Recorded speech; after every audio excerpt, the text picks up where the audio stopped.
Have you ever heard someone say, I'm not a pessimist, I'm a realist? Well, consider this scenario. Imagine that you go into a bank to deposit a check. Maybe usually you go to the ATM, but there was a long line at the ATM. So you walk up to the teller and you hand your check and deposit slip over, and then all of a sudden you hear a gunshot, right? There's someone holding up the bank. They go to another teller and steal a bunch of money, and on their way out, they trip and fall, a gunshot goes off, and it grazes your arm. Well, let me ask you this.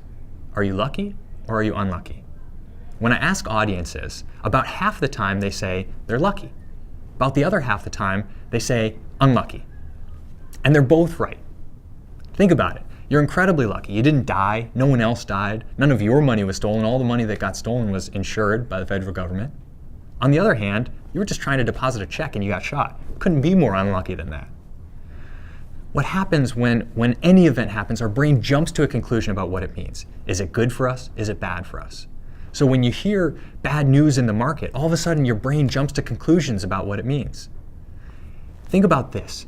The next time you hear about news that makes you scared, think about what's the best case scenario that could happen, what's the worst case scenario, and what's the most likely case. Then make a list of things that you can actually control.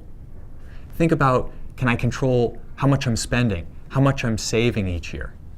Can I go into my financial advisor's office and update my financial plan to make sure it's on track, make sure that we're looking good to pursue our goals? Whenever we hear news, just remember that our brains are jumping to conclusions and that those conclusions aren't necessarily helping us.